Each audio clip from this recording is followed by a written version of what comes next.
Hello दोस्तों, मैं जाकिर हुसैन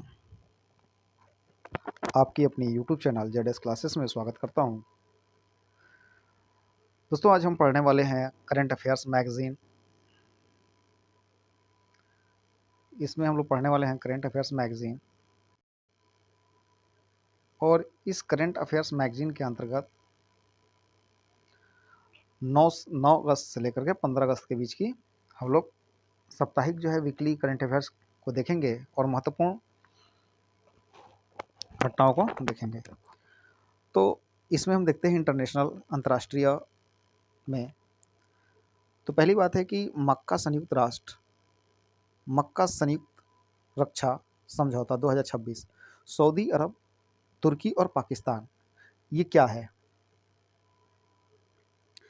यह घटना है 13 अगस्त 2026 की। देखिए यहाँ पर दिया है Mecca joint defence pact 2026, Saudi Arabia, तुर्की एंड पाकिस्तान। तो चलिए इसको विस्तृत तरीके से हम लोग देखते हैं। तो विस्तृत तरीके में देखिए, आइए देखते हैं हम लोग कि 7 अगस्त 2026 को सऊदी अरब, तुर्की और पाकिस्तान ने सऊदी अरब के मक्का ज्वाइंट डिफेंस पैक्ट, मक्का संयुक्त रक्षा समझौता, मक्का ज्वाइंट पैक्ट, मक्का संयुक्त रक्षा समझौता पर हस्ताक्षर किए। इसके तहत सामूहिक रक्षा का वादा किया गया और अगर किसी एक सदस्य पर सशस्त्र हमला होता है तो उस पर तीनों पर हमला माना जाएगा। मतलब कहा गया है कि मक्का संयुक्त रक्षा समझौता क्या है, तो इसके तहत ये बताया गया कि सामूहिक रक्षा का वादा किया गया है कि अगर किसी एक सदस्य पर, मान के चलिए इसमें कौन कौन से है, तो तुर्की है, सऊदी अरब, तुर्की और पाकिस्तान है। तो इसमें ये बताया गया कि यदि किसी भी देश के ऊपर एक लोगों पर हमला होता है तो यह माना जाएगा कि तीनों लोगों पर हमला हुआ है। हस्ताक्षरकर्ता कौन थे? तो देखिए,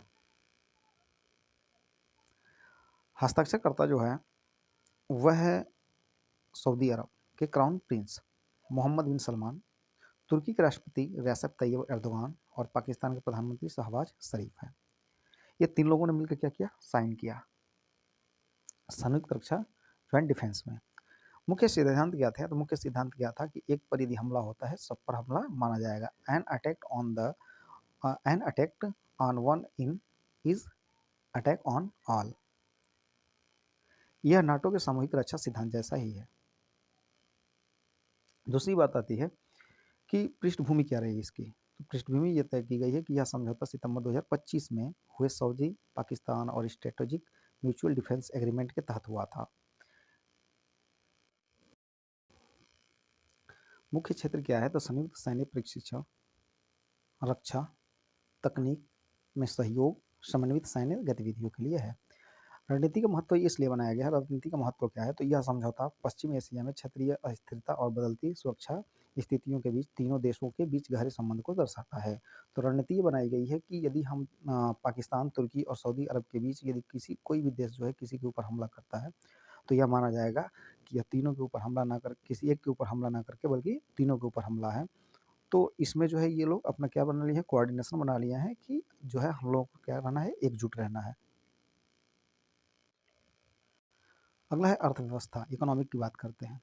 तो नागरिकों के लिए यूपीआई मुफ्त रहेगा। नागरिकों के लिए क्या रहेगा? यूपीआई मुफ्त रहेगा। मर्चेंट ट्रांजैक्शन पर शुल्क लगाया जा सकता है। ये 9 अगस्त 2026 की बात है। UPI to remain free for the citizens, government clears key facts. अब इस बात को देखते हैं हम लोग क्या दिया है। देखिए, इसमें बताया गया है कि भारत सरकार ने साफ किया है कि नागरिकों के लिए जो है यूपीआई पेमेंट जो रहेंगे मुफ्त रहेंगे। जो चर्चाएं चल रही थी या जो अफवाहें उड़ाई जा रही थी कि यूपीआई पेमेंट जो होगा नागरिकों के लिए क्या किया जाएगा, मतलब जो यूपीआई पेमेंट है अब क्या लेगा? टैक्स लेगा या जो है अपना परसेंट काटेगा। तो इसमें भारत गवर्नमेंट जो है, इंडियन गवर्नमेंट ने यह साफ क्लियर बता दिया है, स्पष्ट दे दिया है कि जो भी हमारे सिटीजन हैं यूपीआई पेमेंट क्या रहेंगे? फ्री रहेंगे। और पेमेंट एंड सेटलमेंट सिस्टम जो है पीएसएस जो होगी, एक्ट 2007 में हालिया बदलाव का मकसद भारत के यूपीआई इकोसिस्टम के लंबे समय तक चलने की क्षमता, मतलब उसमें चेंजिंग करने की बात क्या आई है? तो इकोसिस्टम का जो लंबे समय से चल रहा था उसकी कैपेसिटी को देखना, तकनीकी तरक्की और साथ ही साथ मजबूती को भी क्या करना है? सुरक्षित करना है। अगला चीज़ ये कि जितने भी यूज़र्स हैं, जितने भी ग्राहक हैं यूपीआई के, तो यूपीआई के लिए जो है भारतीय जो सिटीज़नशिप है, इंडियन गवर्नमेंट सिटीज़न्स जो हैं, वह इंडियन सिटीज़न्स का कोई चार्ज नहीं है। अर्थात नागरिकों को यूपीआई पेमेंट के लिए ट्रांज़ैक्शन चार्ज नहीं देना होगा। इंडियन गवर्नमेंट ने जो है पूरी तरीके से क्लियर कर दिया है। बात बात क्या आती है कि P2P ट्रांज़ैक्शन मुफ़्त रहेंगे। अर्थात P2P का मतलब क्या हुआ? पर्सन टू पर्सन मतलब किसी एक व्यक्ति से दूसरे व्यक्ति को ये हम ट्रांजैक्शन करते हैं, तो यूपीआई ट्रांजैक्शन क्या होगा? बिल्कुल मुफ्त बने रहेंगे। अब आती है मर्चेंट्स के लिए, व्यापारियों के लिए। तो व्यापारियों के लिए जो है हमारा व्यापारियों के लिए जो इंडियन गवर्नमेंट है, उन्होंने स्पष्ट कर दिया है कि मर्चेंट्स के लिए एमडीआर मतलब क्या है कि अगर भविष्य में इसे लागू किया जाता है, तो मर्चेंट डिस्काउंट रेट एमडीआर सिर्फ तय सीमा से ज़्यादा वाले कुछ खास मर्चेंट ट्रांजेक्शन पर दिया जाएगा, और जो वो भी लिया जाएगा मामूली दर पर लागू होगा। मतलब एक निश्चित जो रेट होगी उस पर लागू किया जाएगा, न कि सभी रेटों पर लागू किया जाएगा। अगला बताया कि ज़्यादातर मर्चेंट ट्रांजेक्शन मुफ्त रहेंगे। अगला क्या बताया उसने कि जो भी अधिकतर मर्चेंट ट्रांजेक्शन होंगे वो मुफ्त रहेंगे। मतलब एमडीआर सभी यूपीआई पर मर्चेंट ट्रांजेक्शन पर लगने वाला कोई आम चार्ज नहीं होगा। मतलब यूपीआई मर्चेंट जो ट्रांजेक्शन है, व्यापारी ट्रांजेक्शन है, शुल्क वाला हिस्सा है, तो कोई आम चार्ज नहीं होगा। एमडीआर पर फैसला क्या है? संसद द्वारा taxation and other laws amendment मतलब बिल 2026 पास होने के बाद एनपीसीआई की अगुवाई वाली यूपीआई और सर्विसेज स्टीयरिंग कमेटी जो है यह तय करेगी कि एमडीआर लागू किया जाए या नहीं। बदलाव की वजह क्या है? देखिए यूपीआई पेमेंट में बदलाव की वजह क्या है? सबसे बड़ी चीज़ देखते हैं बदलाव की वजह। बदलाव की वजह क्या बताएगा कि इस कदम का मकसद है कि यूपीआई के बढ़ते इंफ्रास्ट्रक्चर, साइबर सिक्योरिटी, धोखाधड़ी से बचाव और तकनीकी अपग्रेड और वित्तीय स्थिरता को सपोर्ट कर रहा है। जाहिर सी बात है कि यूपीआई पेमेंट में क्या होती थी, बार बार गलतियाँ हो जाती थी, या मतलब जो है लोग साइबर का शिकार हो जाते थे, तो उसको जो है ट्रांजेक्शन एक शुल्क जो दिया जाएगा और मिनिमम जो निर्धारित की जाएगी शुल्क रेट, तो इससे क्या होगा कि जो भी P2P पर्सन टू पर्सन जो है ट्रांजेक्शन हो रहा है, उस पर जो है लोग जो है थोड़ा सा केयर करेंगे और जागरूक भी हो जाएंगे, और थोड़ा एक लिमिटेड करेंगे। तो इसलिए सरकार ने ये सोचा कहीं ना कहीं इसमें क्या करना है, बदलाव बहुत ज़रूरी है। आगे दे रखा है कि यूपीआई ग्रोथ की बात कर लें हम लोग, तो यूपीआई की ग्रोथ जुलाई जुलाई 2026 में यूपीआई ने 29.9 लाख करोड़ और मतलब 2366 करोड़ ट्रांजेक्शन प्रोसेस किए। ग्लोबल की बात कर लें, ग्लोबल पहुंचती यूपीआई अब 11 विदेशी देशों में चालू है। यूपीआई जो है 11 जो है विदेशी देशों में चालू है, और दुनिया की सबसे बड़े रियल टाइम पेमेंट ठीक ना सिस्टम के तौर पर उभरा हुआ है कौन? यूपीआई। आजकल जो है यूपीआई से इतनी मतलब कहिए कि ट्रांजेक्शन होता है कि बहुत ही बृहद पैमाने पर सारी चीज़ें होने लगी हैं। यूपी की पृष्ठभूमि क्या रही है? तो एनपीसीआई द्वारा विकसित और 2016 में लॉन्च किया गया यूपीआई मोबाइल नंबर, वीपीआई और क्यूआर कोड के जरिए तुरंत इंटरऑपरेबल पेमेंट सुविधा देता है। मतलब इसकी जो प्रोसेसिंग जो है बहुत ही फास्ट हो गई है। अगला है किताबें और लेखक के बारे में थोड़ा सा जानकारी देख लेते हैं। किताबें और लेखक, देखिए रामनाथ कोविंद की आत्मकथा, राम की क्या है? आत्मकथा, Triumph of the Indian Republic, ये बात है 14 अगस्त 2026 की। चलिए इसके बारे में देखते हैं कि रामनाथ कोविंद की जो आत्मकथा है, ठीक है, उसमें क्या बताया गया है। Ramnath Kovind autobiography release by the PM Modi, किसके द्वारा की गई है? तो पीएम मोदी के द्वारा की गई है। ऑटोबायोग्राफी जो है किसके द्वारा रिलीज की गई है? तो नरेंद्र मोदी के द्वारा की गई है। 12 अगस्त 2026 prime minister Narendra Modi release autobiography of the former president Ramnath Kovind at the विज्ञान भवन न्यू दिल्ली में।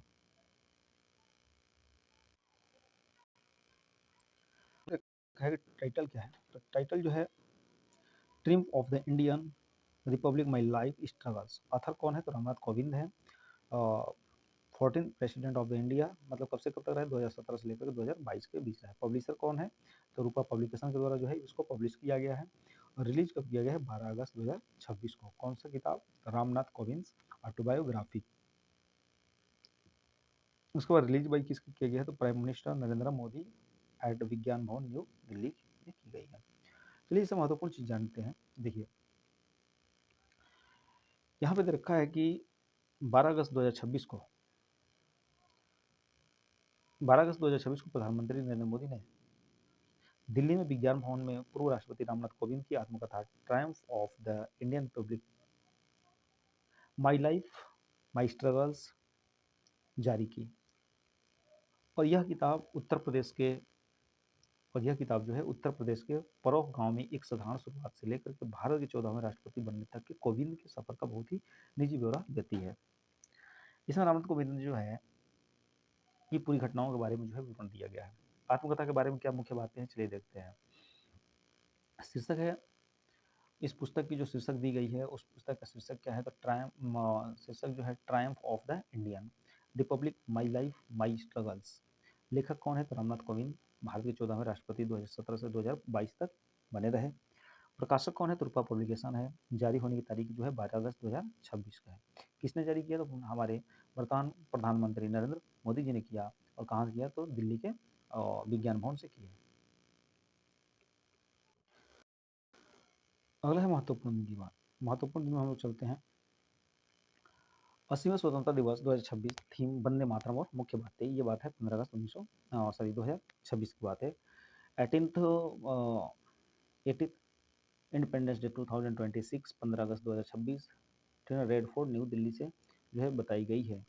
इसमें क्या क्या दिया है, चलिए इसके बारे में हम लोग जानकारी कर लेते हैं। तो देखिए यहाँ पे जो घटना दी गई है यह है कि 15 अगस्त भारत ने 15 अगस्त 2026 को नई दिल्ली के लाल किले पर अपना 80वां स्वतंत्रता दिवस मनाया, जिसमें प्रधानमंत्री नरेंद्र मोदी ने राष्ट्रीय समारोह का नेतृत्व किया। विषय क्या, थीम क्या रहा, युवा शक्ति, जो विकसित भारत 2047 के निर्माण में युवाओं की भूमिका को रेखांकित करता है। इसका मेन जो है थीम रहा है, मेन विषय रहा है। आगे बढ़ते हैं हम लोग। देखिए वंदे मातरम। वंदे मातरम के तहत क्या बताया गया, तो वंदे मातरम समारोह में वंदे मातरम 150 वर्ष पूरे होने को चिन्हित किया गया। साथ ही साथ यह बताया गया कि स्वतंत्रता दिवस के समारोह के दौरान पहली बार लाल किले पर वंदे मातरम का गायन किया गया। 80वां हमारा स्वतंत्रता दिवस मनाया गया, वो बहुत ही महत्वपूर्ण मनाया गया। और 150 वर्ष वंदे मातरम को पूरे होने के बाद जो है लाल किले में पहली बार जो है वंदे मातरम का गायन किया गया। ध्वजारोहण, राष्ट्रीय ध्वज को 21 तोपों की सलामी दी गई। जो हमारी राष्ट्रीय तिरंगा है, जो जो हमारा है तिरंगा है, ट्राई कलर फ्लैग है, तो उसको क्या किया गया, सलामी दी गई। साथ ही साथ जो है फहराया गया जब भारतीय वायुसेना के 2 MI-17 हेलीकॉप्टरों ने पुष्प वर्षा भी की। शक्ति की शब्दधारा क्या है, तो शक्ति की शब्दधारा की बात कर लेंगे। शक्ति की शब्दधारा, प्रधानमंत्री नरेंद्र मोदी ने इस राष्ट्रीय शक्ति के 7 क्षेत्रों रेखांकित किया। विनिर्माण, कृषि एवं खाद्य प्रसंस्करण, प्रौद्योगिकी एवं नवाचार, कनेक्टिविटी, रक्षा हित एवं नीली नीली अर्थव्यवस्था और सॉफ्ट पावर के बारे में बताया है। घटना क्या है कि एआई अनुवाद। देखिए प्रधानमंत्री के भाषण का डिजिटल इंडिया भाषणी का उपयोग करके 22 भारतीय भाषाओं में लाइव अनुवाद किया गया। एआई अनुवाद मतलब प्रधानमंत्री के भाषण का डिजिटल इंडिया भाषणी का उपयोग करके 22 भारतीय भाषाओं में लाइव अनुवाद किया गया। किसका, जो लाल किले से प्रधानमंत्री नरेंद्र मोदी ने जो अपना क्या दिया, स्पीच दिया, जो भी कुछ कहा उसको 22 भाषाओं में ट्रांसलेट करके दिखाया गया। युवा की भागीदारी के बारे में क्या बताया गया, तो लगभग 2500 एनसीसी कैडेट और माई भारत स्वयं सेवकों ने ज्ञान पथ पर वंदे मातरम की आकृति बनाई। साथ ही साथ जो विशेष अतिथि कौन कौन रहे, तो विशेष अतिथि जो है इसमें 80वें स्वतंत्रता दिवस पर तो 19 भारतीय ओलंपियाड पदक विजेता और समाज के विभिन्न वर्गों के लगभग 5000 आमंत्रित अतिथि भी थे, समारोह में शामिल हुए। साथ ही साथ जो है अन्य प्रमुख कौन रहे, आकर्षण के केंद्र रहे, तो कार्यक्रम के बाद पर्यावरण अनुकूलन स्वच्छता प्रणाली अभियान आयोजित भी किया गया था। नेक्स्ट क्वेश्चन है कि भारत की विभीषिका स्मृति दिवस 14 अगस्त, पार्टीशन ऑर्डर्स रिमेंबर डे 14 अगस्त। चलिए इसके बारे में देखते हैं क्या क्या घटनाएं हुई। तो दिया गया कि विभाजन विभीषिका क्या है। स्मृति दिवस हर साल 14 अगस्त को मनाया जाता है। यह दिन उन लाखों लोगों की यादों में मनाया जाता है जिन्होंने 1947 में बंटवारे के दौरान विस्थापन, हिंसा और नुकसान का सामना किया था। विभाजन विभीषिका क्या है, तो ये है एक प्रकार की मेमोरी डे है। किस दिन, तो जब भारत पाकिस्तान का 14 अगस्त को क्या हुआ, बंटवारा हुआ, तो उन्हीं चीज़ों को लेकर के बंटवारे के दौरान विस्थापन, हिंसा, नुकसान, क्षति जो है, जनधन की क्षति जो हुई, इन सभी चीज़ों को क्या किया जाता है, याद किया जाता है। इसकी पृष्ठभूमि और महत्व क्या है, क्यों हम इसको याद करते हैं, चलिए देखते हैं। भारत सरकार ने 2021 में इसकी घोषणा की थी और हर साल 14 अगस्त को मनाया जाता है। यह आधुनिक इतिहास के सबसे बड़े सामूहिक विस्थापन की याद को क्या करता है, दिलाता है, जिसमें भारत और पाकिस्तान के बीच लाखों लोग विस्थापित हुए थे। साथ ही साथ जो है, यह बताया जाता है कि यह बंटवारे के दौरान हुई सांप्रदायिक हिंसा, हत्याओं, अपहरण, संपत्ति के विनाश और परिवारों के बिछड़ने की घटनाओं का उजागर करता है। उद्देश्य क्या है इसका? यह सुनिश्चित करना कि आगे आने वाली पीढ़ियाँ इतिहास से सीखे, समाज में सांप्रदायिक सद्भाव, सहानुभूति और शांतिपूर्ण अस्तित्व को बढ़ावा मिले, जिससे जो है आने वाली पीढ़ी जो है कभी लड़ाई, कभी झगड़े जो है में न पड़े। अगला था विश्व हाथी दिवस 2026। थीम क्या है कि भारत के हाथी संरक्षण प्रयास। यह 13 अगस्त 2026 की बात है। वर्ल्ड एलिफेंट डे 2026, 12 अगस्त एवरी ईयर। चलिए इसके बारे में हम लोग देखते हैं। विश्व हाथी दिवस हर साल 12 अगस्त को मनाया जाता है।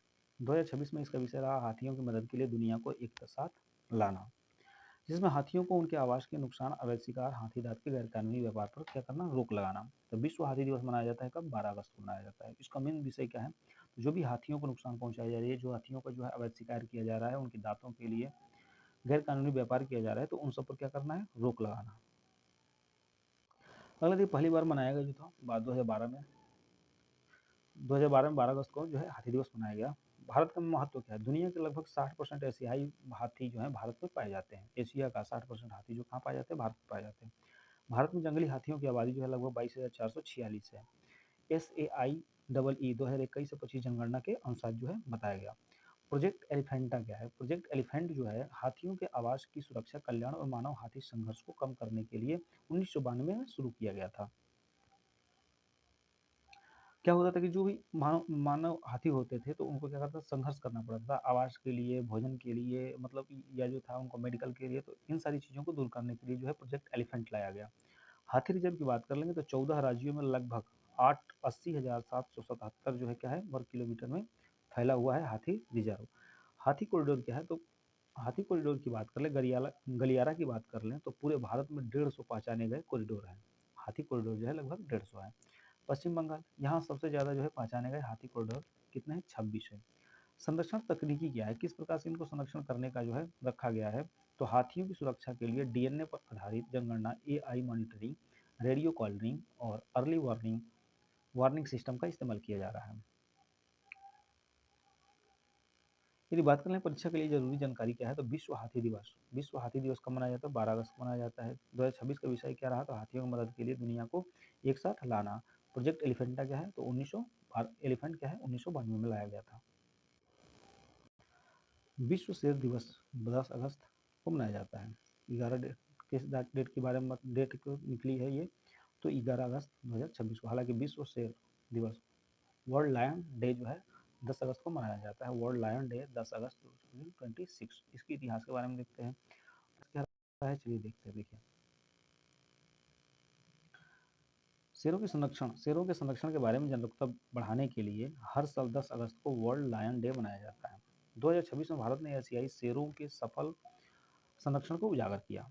स्थापना जो रही, स्थापना 2013 में, स्थापना क्या है, तो 2013 में संरक्षणवादी डेरेक और बिवर्ली जॉबर्ट द्वारा। वैज्ञानिकों का नाम, वैज्ञानिक नाम पैंथरा लियो। हाथी का वैज्ञानिक नाम क्या है, पैंथरा लियो है। भारत में एशियाई शेरों की आबादी, सॉरी हाथी का सॉरी सॉरी दोस्तों, पैंथरा लियो जो है इसका जो है हाथी का नाम है, क्या है, हाथी, एलिफेंट, हाथी की बात कर रहा है। भारत में एशियाई शेरों की आबादी जो है लगभग 2015 में 523 से बढ़कर 2025 में 891 हो गई। आबादी में बढ़ोतरी, आबादी की बढ़ोतरी कितनी है, तो एक दशक में लगभग 70% बढ़ी हुई है। आवास के विस्तार की बात कर लेंगे तो लगभग 30,000 वर्ग किलोमीटर 2020 से बढ़कर लगभग 35,000 वर्ग किलोमीटर 2025 तक हुआ है। मतलब 5 साल में जो है लगभग कितना बढ़ा है, तो 5,000 वर्ग किलोमीटर हुआ है। आवास की बात कर लेंगे तो आवास में देखा जाए तो एशियाई शेर गुजरात में, खासकर गिर इलाके में पाए जाते हैं। प्रोजेक्ट लायन क्या है, तो आवास में सुधार करना, बीमारियों की निगरानी करना, समुदाय की भागीदारी के लिए 2020 से शुरू किया गया कि जो भी लायन है, जो भी शेरों का आवास है, बीमारी हो रही है या उनका जो केयर टेकर है, उन सबको क्या किया जाए, ध्यान में रखा जाए। ये विशेष प्रोजेक्ट था। तो 10 अगस्त को जो विश्व लायन दिवस मनाया गया, उसका यही थीम था, वही प्रोजेक्ट था। मुख्य खतरे क्या है? आवास का नुकसान और बंटवारा, शिकार की कमी, अवैध शिकार और इंसान की जनजातीय संघर्ष। दोस्तों ये क्लास पसंद आया तो लाइक और सब्सक्राइब करें। और देखिए आगे हम चलते हैं कि नाम बदल करके केरलम रखा गया। केरलम किया गया, क्या रीजन था, क्यों परिवर्तन किया गया, नाम का परिवर्तन करने का विधेयक कब लाया गया? तो चलिए इसको स्टार्ट करते हैं। Kerala to be the renamed Keralam, Kerala का फिर से नाम क्या रखा गया? केरलम रखा गया। क्या रीजन थे, क्या नहीं थे, तो चलिए आगे देखते हैं। यहाँ पे रखा है कि केरल नाम परिवर्तन विधेयक 2026 के तहत केरल राज्य का आधिकारिक नाम बदल करके केरलम किया जाना है। क्या करना जाना है? केरलम रखा जाना है। इसका उद्देश्य क्या है? राज्य का संवैधानिक पहचान को स्थानीय मलयालम भाषा में प्रचलित नाम है अनुरूप करना है। मतलब जो मलयालम भाषा थी उस मलयालम भाषा में केरलम ही था, तो उसका नाम चेंज करके केरल रख दिया गया है। लेकिन फिर गवर्नमेंट जो है यह चाहती है कि केरल का नाम की क्या रखा जाए? केरलम ही रखा जाए। और यह विधेयक कब पारित होता है? तो यह विधेयक पारित जो किया गया 11 अगस्त 2026 को लोकसभा में पारित हुआ। कब पारित हुआ? तो 11 अगस्त 2026 को लोकसभा में पारित हुआ। विधेयक में नए नाम को लागू करने के लिए संविधान के कई प्रावधानों से संशोधन किया गया। पृष्ठभूमि एवं इतिहास की बात कर लेंगे। देखिए केरल विधानसभा का प्रस्ताव, केरल विधानसभा का प्रस्ताव की बात करें तो 2024 में केरल विधानसभा ने सर्वसम्मति से राज्य का नाम बदलकर केरलम करने का प्रस्ताव पारित किया। इसके पीछे भाषाई और सांस्कृतिक प्रमाणिकता को आधार बनाया गया। यह बताया गया कि हमारी भाषा और कल्चरल की प्रमाण प्रूफ के साथ जो है हम लोग क्या चाहते हैं कि केरल का नाम जो है केरलम कर दिया जाए। और यह जो है सबकी सहमति है। केंद्रीय मंत्रिमंडल को भी क्या दी गई? मंजूरी मिली प्रधानमंत्री नरेंद्र मोदी को। ये प्रधानमंत्री नरेंद्र मोदी की अध्यक्षता में केंद्रीय मंत्रिमंडल ने संविधान के अनुच्छेद 3 के तहत निर्धारित प्रक्रिया के अनुसार नाम परिवर्तन के प्रस्ताव को मंजूरी दे दिया है। बात करेंगे संसद में पारित अगस्त, संसद में पारित अगस्त 2026 विधेयक को केंद्रीय गृह मंत्री अमित शाह द्वारा पेश किया गया और बाद में गृह राज्य मंत्रालय नित्यानंद राय ने इसे आगे बढ़ाया। संवैधानिक संशोधन की बात कर लेंगे। देखिए संवैधानिक संशोधन क्या है? विधेयक में संविधान के कई अनुच्छेदों और अनुसूचियों में बड़ा बदलाव किया गया। अनुच्छेद 31A एवं 290A केरलम के स्थान पर केरला के स्थान पर क्या रखा गया? केरलम किया गया।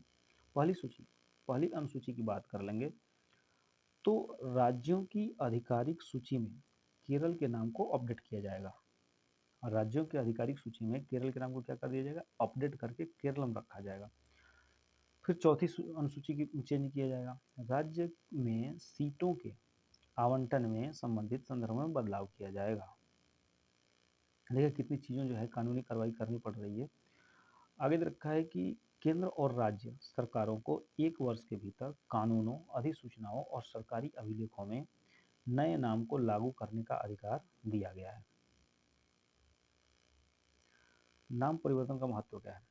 तो सबसे बड़ी चीज़ है केरलम मलयालम भाषा में राज्य का मूल नाम है। मलयालम भाषा में राज्य का मूल नाम क्या है? केरलम है। और यह भाषाई गौरव और ऐतिहासिक निरंतरता को क्या करता है? दर्शाता है। ऐतिहासिक संदर्भ की बात कर लेंगे तो ऐतिहासिक संदर्भ में यह नाम केरल पृथ्वी से जुड़ा है। केरल पृथ्वी से जुड़ा है जिसे केरल के गठन दिवस के रूप में 1 नवंबर 1956 को मनाया जाता है। पूर्व उदाहरण की बात कर लेंगे तो भारत में पहले भी राज्यों के नाम बदले गए हैं, जैसे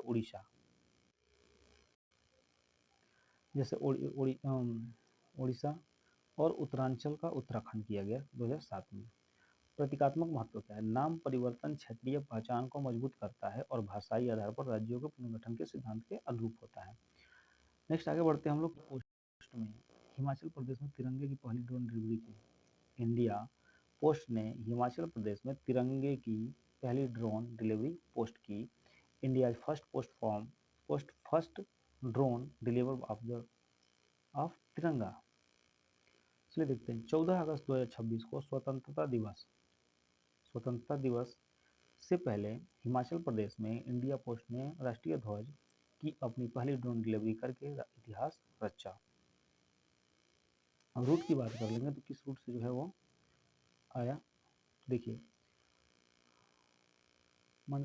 मंडी हेड ऑफिस उसके बाद रेहदर गया, उसके बाद ब्रांच पोस्ट ऑफिस, उसके बाद हिमाचल प्रदेश। उदाहरण उद्घाटनकर्ता की बात कर लें, केंद्रीय संचार और पूर्वोत्तर क्षेत्र विकास मंत्री ज्योतिरादित्य एवं सिंधिया, जिन्होंने वर्चुअल तरीके से ड्रोन के उड़ान भरने का लाइव नज़ारा देखा। तिरंगे का पार्सल, तिरंगे का पार्सल की बात कर लेंगे तो तिरंगे का पार्सल रेहदर में प्राप्त किया गया और औपचारिक रूप से सेना के एक पूर्व सैनिक को सौंपा गया। यह पहल क्या दिखाती है, तो कैसे लास्ट माइल, पोस्ट कनेक्टिविटी, ये सारी चीज़ें जो है दिखाने। अब बात कर लेंगे स्वतंत्रता दिवस 2026, थीम वंदे मातरम और मुख्य बातें क्या क्या है। चलिए स्टार्ट करते हैं। देखिए इसकी मुख्य बातें क्या है।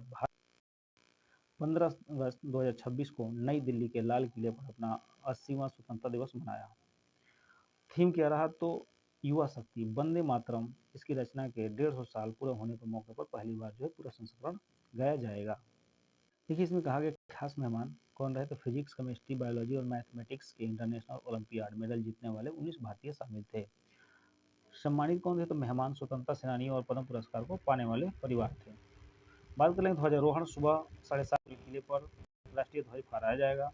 जगह क्या था, लाल किला नई दिल्ली थी। परेड में शामिल कौन थे, तो सेना, नौसेना, वायुसेना, सीएपीएफ, एनसीसी कैडेट की भागीदारी रही। डिजिटल पहल क्या था, तो युवाओं के कौशल विकास के डिजिटल भारतीय पोर्टल रहा। ग्रीन पहल में क्या किया गया, तो ग्रीन पहल के अंतर्गत जो था green India mission 2.0 renewable energy और क्लाइमेट एक्शन पर केंद्रित था। अब बात करते हैं हम लोग क्या है, विज्ञान एवं प्रौद्योगिकी के बारे में। नासा ने इसरो को मून बेस प्रोग्राम में शामिल होने के लिए आमंत्रित किया। नासा ने इसरो को मून बेस प्रोग्राम में शामिल होने का क्या किया, नासा ने इसरो को अपने मूल बेस में भाग लेने के लिए आमंत्रित किया। इस कार्यक्रम पर 5 से 6 अगस्त 2026 को बेंगलुरु में आयोजित भारतीय अमेरिकी नागरिक अंतरिक्ष संयुक्त कार्य समूह ज्वाइन की बैठक के दौरान चर्चा हुई। इस पहल का उद्देश्य क्या था, तो चंद्रमा के दक्षिणी ध्रुव के पास एक अस्थायी मानव चौकी स्थापित करना था। और ये कितने चरणों में हुआ, तो चरणों की बात कर ले तो फर्स्ट चरण में क्या था कि रोबोटिक अन्वेषण और तकनीकी में परीक्षण करना। चरण सेकंड क्या था कि चंद्रमा पर दीर्घकालिक मानव उपस्थिति को बनाया जाए और इसके बुनियादी ढांचा का डेवलपमेंट किया जाए। जो बेसिक स्ट्रक्चर है उसको क्या करना, डेवलपमेंट करना। तीसरा चरण में क्या था कि 2023 के बाद एक अस्थायी चंद्र आधार की स्थापना करना।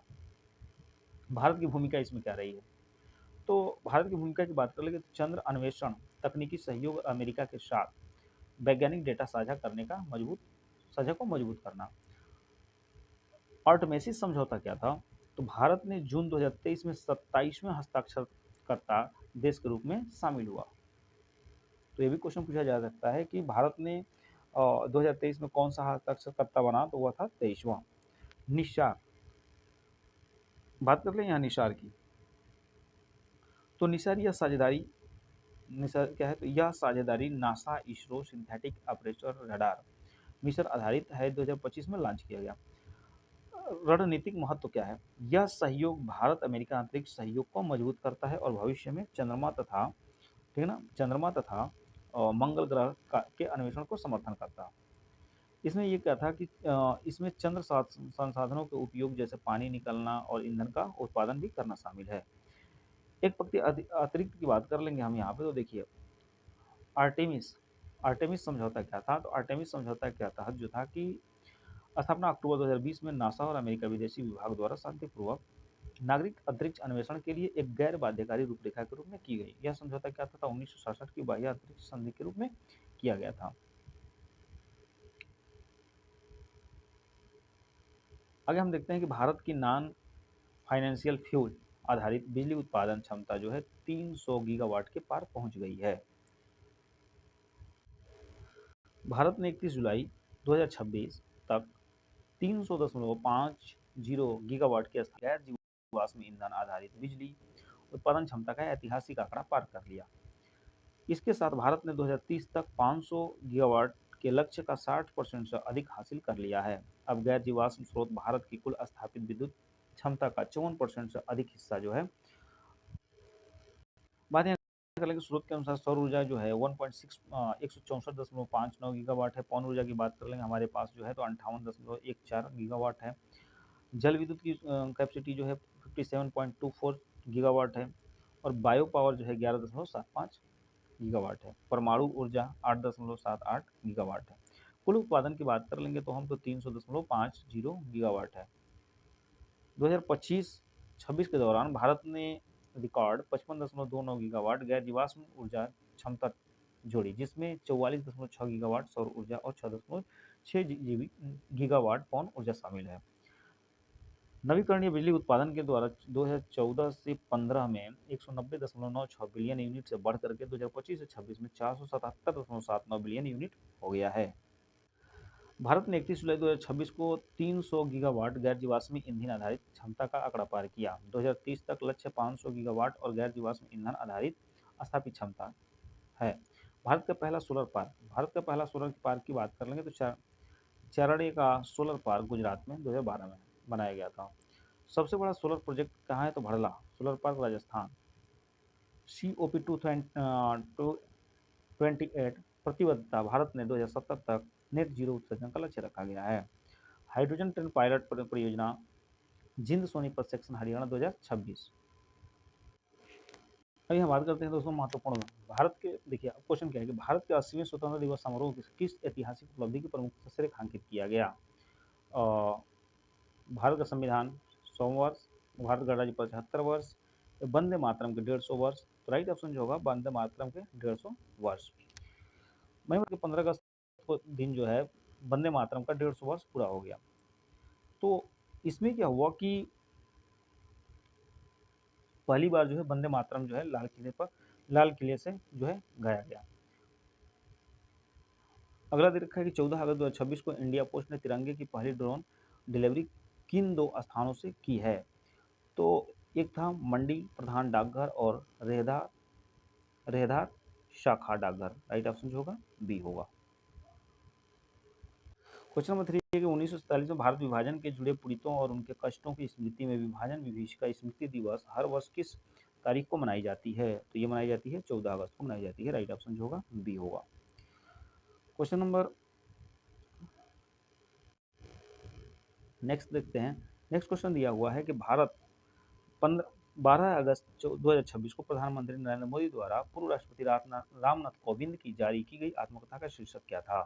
तो शीर्षक क्या था।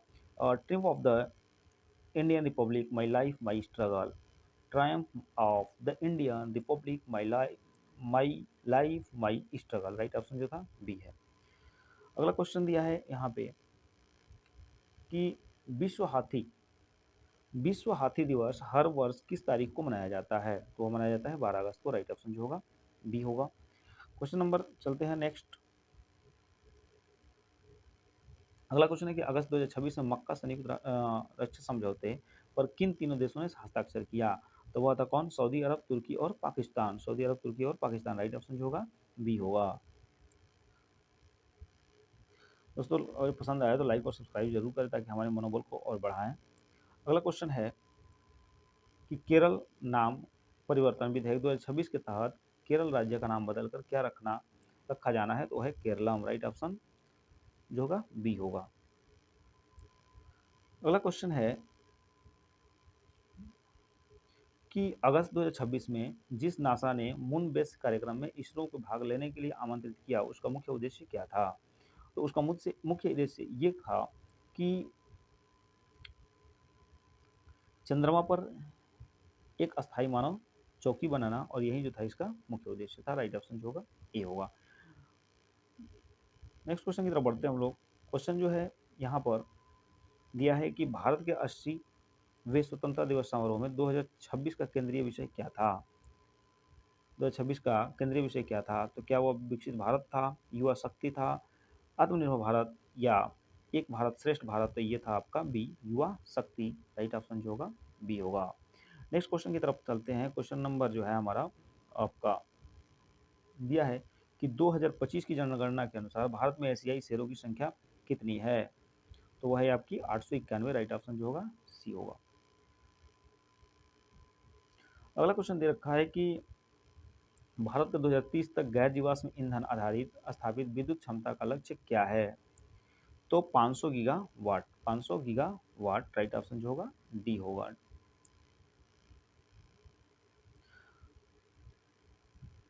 अगला क्वेश्चन दे रखा है कि अगस्त 2026 में भारत सरकार ने यूपीआई लेन-देन पर शुल्क को लेकर क्या स्पष्ट किया है? तो शुल्क को लेकर स्पष्ट किया है कि जो भी भारतीय नागरिक हैं एमडीआर, जो भी भारतीय नागरिक हैं उनको निःशुल्क रहेंगे, जबकि भविष्य में कुछ सीमित पेमेंट मर्चेंट लेन-देन में मामूली एमडीआर लगाया जाएगा। राइट ऑप्शन क्या होगा? आपका बी होगा। नेक्स्ट क्वेश्चन दे रखा है हमें कि नेक्स्ट एंड लास्ट क्वेश्चन जो है बहुत ही महत्वपूर्ण क्वेश्चन, तो ये दिया है कि भारत अमेरिका विस्फोट आयुध निपटान अभ्यास 2026 का 80वां संस्करण किस स्थान पर आयोजित किया गया? तो यह जो किया गया था दक्षिणी नौसेना कमान कोच्चि में किया गया था। तो दोस्तों यह था जो है वीकली करंट अफेयर्स, और पसंद आए तो लाइक सब्सक्राइब शेयर जरूर करें। आप सभी को धन्यवाद।